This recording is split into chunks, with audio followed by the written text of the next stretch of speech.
parents qui auront de questions particulières. On va faire un réseautage, on est très ouvert, on va rester pour vous servir, pour répondre à des questions essentielles ou particulières sur ce dont nous sommes venus faire ici et ce pour lequel nous nous réunissons. On est vraiment très patients pour vous recevoir. Merci beaucoup.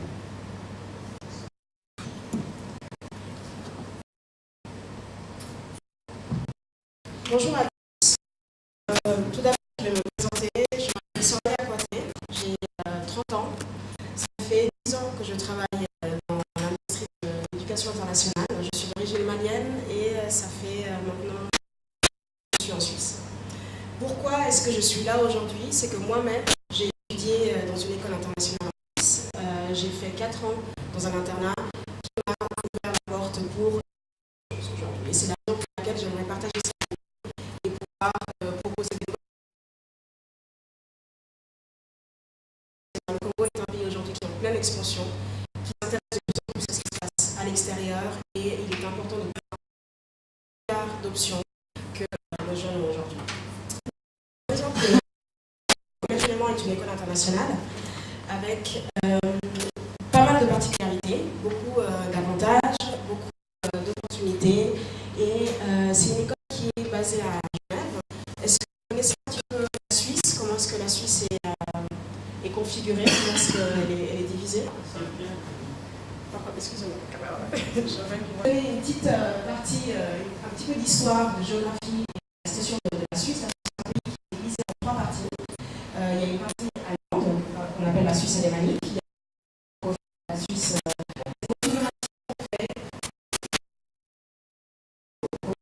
un mélange de différentes cultures.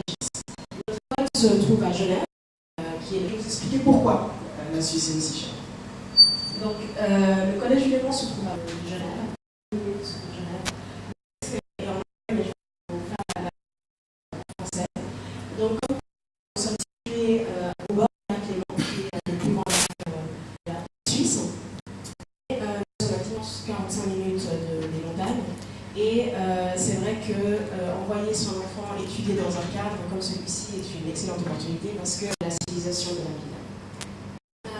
Nous sommes dans les Nations Unies et nous avons un campus de 8 hectares où se trouvent toutes les installations sportives, les classes, les activités artistiques, et l'école avec 120 nationalités.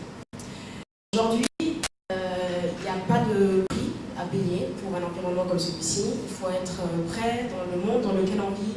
On doit connaître les autres nations, on doit connaître les autres cultures, on doit pouvoir parler d'autres langues. Aujourd'hui, je parle une langue et c'est grâce à ces études que j'ai fait en Suisse. Nous avons 1000 élèves et nous avons un mélange entre des élèves externes et des élèves internes. C'est-à-dire que nous avons des élèves qui habitent dans la région de l'école et beaucoup d'élèves donc habitent sur le campus avec les professeurs et les responsables de l'internat. Nous avons un ratio de 1 professeur pour 9 élèves. C'est-à-dire qu'il y a une approche vraiment personnalisée envers chaque élève.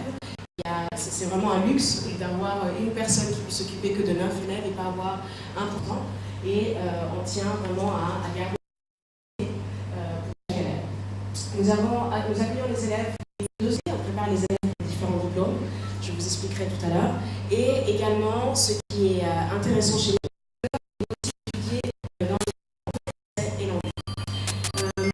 à la fin, nos élèves, normalement, sont soit bilingues ou trilingues, et suivent un cursus de langue en français et en anglais, plus leur langue maternelle.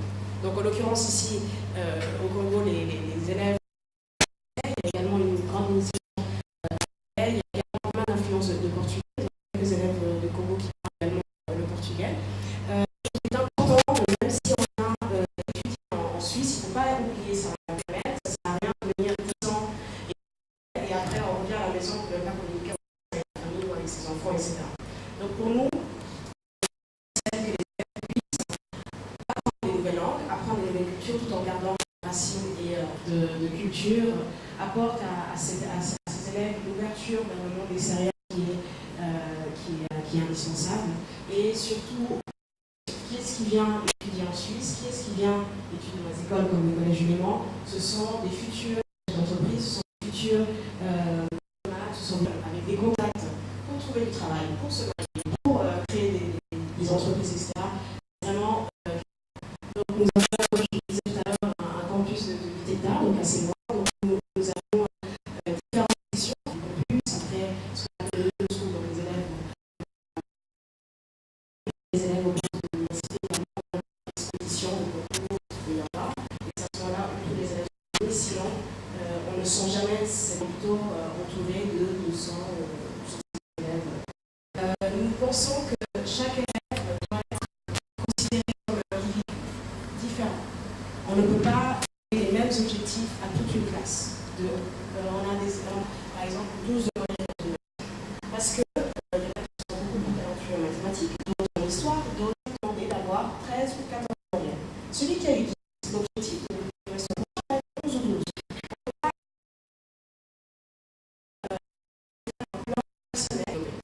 C'est-à-dire que si votre enfant souhaite faire des études de droit, on va le pousser dans cette direction-là. On ne va pas l'obliger à avoir les meilleurs résultats en mathématiques, en physique et en chimie. Alors, on va tout faire ça. Il faut avoir une ouverture.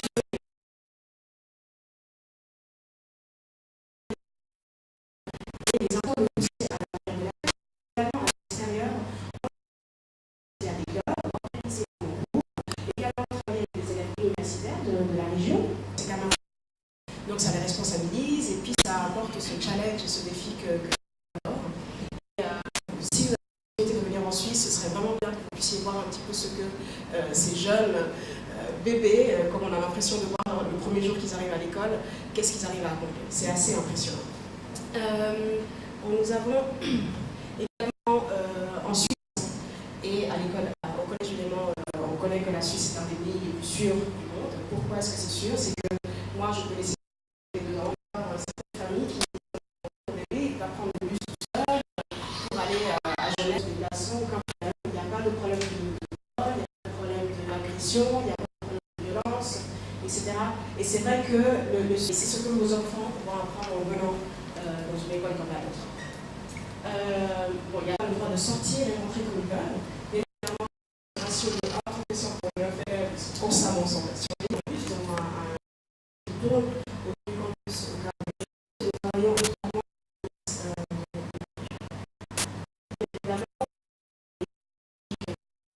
qui sont chimiques. Et une chose que je sais que j'ai des amis qui ont fait des écoles normales, pas d'internat, qui étaient dans les écoles publiques, etc. Et lorsqu'ils croisent le professeur de mathématiques, ils traversent la route. Ah non, je ne veux pas voir un professeur de mathématiques. Ici, c'est tout à fait le contraire. On croise son professeur de mathématiques, même 10 ans après, ils vont ensemble, ils vont faire des compétitions ensemble, ils vont faire des projets ensemble. Et c'est drôle, mais souvent, les élèves, ils s'entendent tellement bien avec le professeur que le soir, ils se disent « Ah, je vais bien faire mes devoirs parce que je ne peux pas décevoir mon professeur, parce que je l'aime bien, je l'apprécie. » Et c'est ça qui est assez... qui est peut-être pas avec les bonnes raisons, mais ça fonctionne. Ça fonctionne. Et aussi le fait de voir son professeur comme un être humain, comme juste qui fait des dictées, qui donne des devoirs et qui donne des examens, mais c'est un être humain à part entière, et c'est exactement ce qu'on recherche. Alors, nous avons différentes sections francophones que nous voyons ici à votre droite. Donc, les élèves commencent l'internat à partir de dès la 6e, avec le ministre de l'Éducation en France. Nous avons un système bilingue français, ce qui veut dire qu'ils ont 70%, 70%, excusez-moi, je parle de la Suisse, 70% en français et un 30% en anglais. Après, nous avons 4% en français, nous avons la section complètement anglophone et nous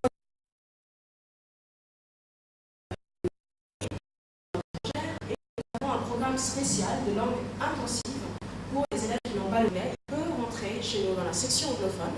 Il aura pendant un trimestre, 2 trimestres, voire 3 trimestres des cours intensifs d'anglais, en plus des cours normaux. Et normalement, après cette formation, ils pourront intégrer la classe normale. Donc tous les cours sont donnés en anglais, donc histoire, géographie, etc., mathématiques, mais les cours d'anglais sont adaptés au niveau de l'élève. Et c'est vrai que c'est une grande question que se posent beaucoup de familles, parce que nous avons des familles qui viennent du Brésil, ou du Japon, ou même de la France. Et ils se disent, oui, mais mon enfant, il ne pourra pas rentrer dans une section anglophone parce qu'il ne parle pas l'anglais. Et oui, c'est possible. Et vous devrez voir à cet âge-là, le cerveau est comme une éponge, donc ils absorbent l'information à une rapidité qui est assez impressionnante. Je disais à M. Sony aussi tout à l'heure, nous avons deux petites filles angolaises qui ont commencé là au mois de février, 11 et 13 ans, qui ne parlaient pas un mot ni de français ni d'anglais, que portugais. Donc on communiquait avec les mains, un peu comme on pouvait. Et aujourd'hui, je suis partie, je les ai quittées avant-hier, et je les voyais, elles me parlent en français, elles me parlent en anglais. Et c'est cette opportunité que nous avons où les élèves sont complètement bercés dans la langue, parce que tout est fait dans les deux langues, c'est pas uniquement en classe, mais aussi les après-midi, pendant les sports, les week-ends, etc. Donc, je vous recommande fortement, même dans le système éducatif que vous avez ici, d'offrir cette opportunité à ces élèves parce que ça va très très vite. Une fois qu'on a 30 ans, à mon âge, on n'apprend pas aussi vite les langues. Aujourd'hui. C'est vrai qu'il est de plus en plus populaire, de plus en plus d'écoles le mettent en place aujourd'hui.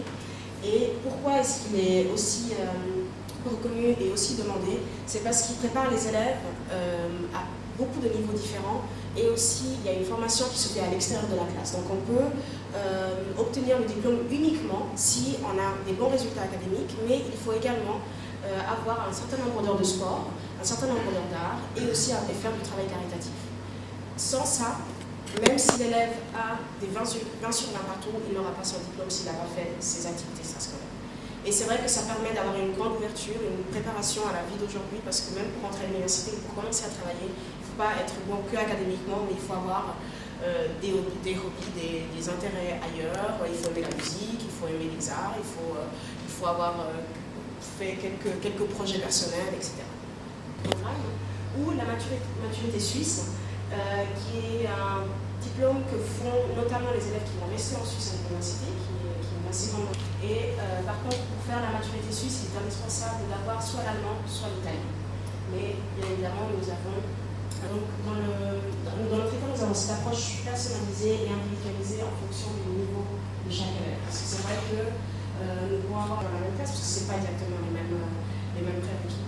Donc, nous essayons d'avoir cette différentes manières d'améliorer, de pousser les élèves à avoir de meilleures notes, et notamment dans les langues et dans les activités culturelles. Et on a le cinétique, nous avons la natation, le tennis, le basketball, et on va essayer de proposer aux élèves d'essayer un maximum de choses. C'est une partie un peu sur les matières, donc c'est un peu poussé, mais je vous ai expliqué un petit peu cette approche un peu individuelle, cette envie de vouloir motiver les élèves fait que les résultats académiques sont extrêmement bons. Et ici se trouve un tableau où nous comparons donc les résultats des 3 dernières années de nos examens avec les résultats qui ont nos résultats au bac, à la maturité, au diplôme américain. Mais nous ne préparons pas les élèves uniquement pour ces diplômes, mais après, qu'est-ce qui se passe? Il faut aller à l'université, il y a dans son pays d'origine, est-ce qu'on veut aller aux États-Unis, est-ce qu'on va suivre les pas de maman qui est allée étudier en Angleterre, etc.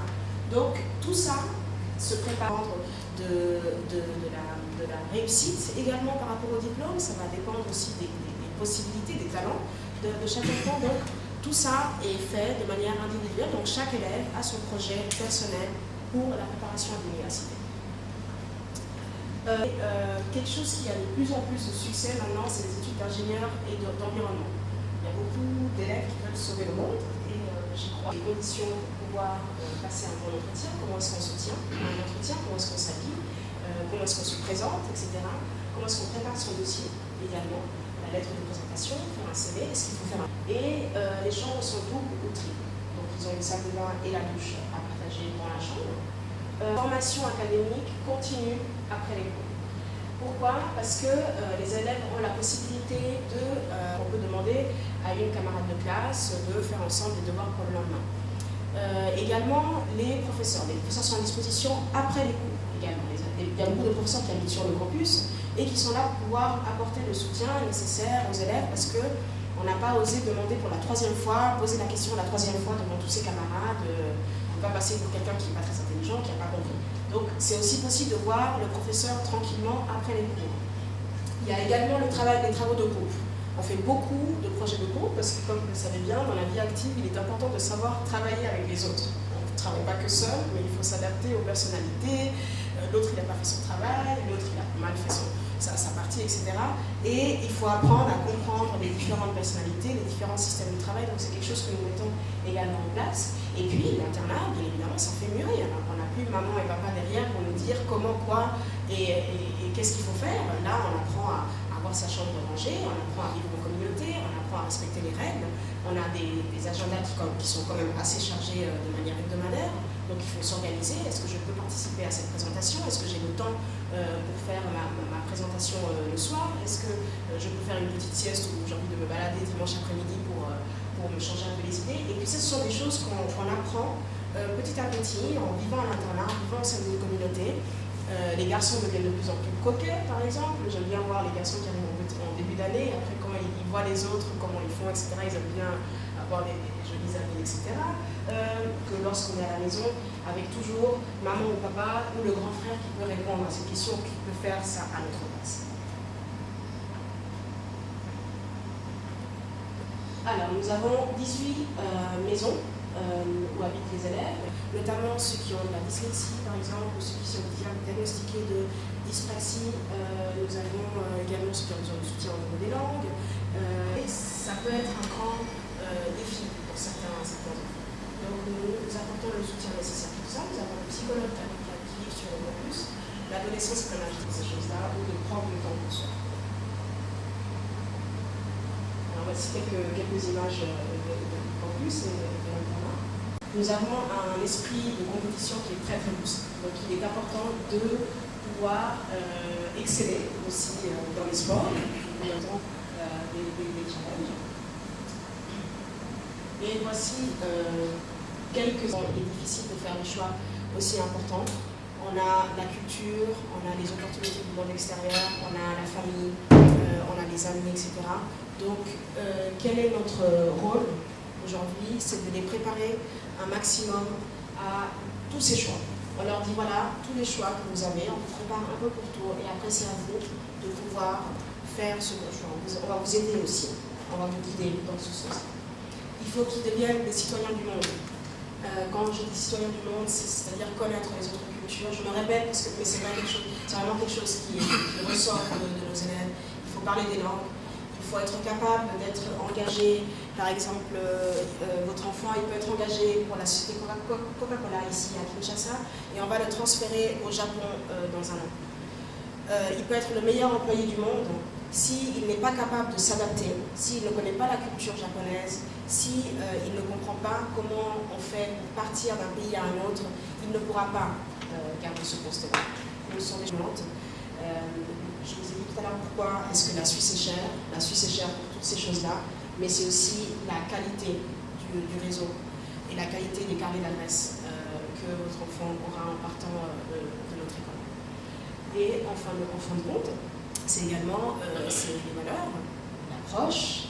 Aujourd'hui, il faut être prêt et faire face à certaines personnes qui sont peut-être bien, peut-être pas bien. Des personnes qui vont apporter des mauvaises choses, peut-être. Et au Collège Léman, on va essayer d'apporter à nos élèves des valeurs, des vraies valeurs de la vie. Des valeurs qui sont importantes et pas des choses superficielles ou matérielles qui peuvent être l'argent ou d'autres choses. Et la maturité, l'ouverture aux universités, l'accès et l'excellence académique, l'excellence dans les sports. Et c'est ce que recherchent aujourd'hui les parents. Ouvrir ses portes à ce monde aussi difficile et aussi turbulent et changeant dans lequel on change. Voilà. Donc ça c'est une présentation générale de notre école. Je ne sais pas si vous avez quelques questions par rapport à ce que je vous ai dit. National suisse des collèges de Le Mans. Je me nomme M. José Itondo, spécialiste sur les questions de l'éducation au pays et toujours intéressé aux questions du tourisme éducatif. Je veux bien m'entretenir avec vous sur les avantages et opportunités du tourisme éducatif. Perspective et nouveau regard vers des écoles suisses, dans des collèges Léman. Bon, je pense que Madame Soraya a essayé d'expliquer un peu en long et en large certains avantages du collège et je crois que chacun de nous a pu, par rapport au système éducatif de notre pays, sentir qu'il y a c'est vraiment diamétralement opposé. Il y a beaucoup de choses. Par exemple, par rapport aux écoles officielles, constater que les écoles officielles ont gardé un système presque le même. Aujourd'hui, nous constaterons qu'il y a des écoles privées. C'est presque les trois quarts des écoles aujourd'hui au pays, ce sont des écoles privées. Parce que là, au moins, il y a une éducation qui cherche à égaler. Vous envoyez un enfant, par exemple, dans ces centres-là. Mais au retour, vous gagnez quelque chose de plus. Les connaissances que cet enfant. Ce que madame a parlé, si on pouvait voir ensemble, faire les déplacements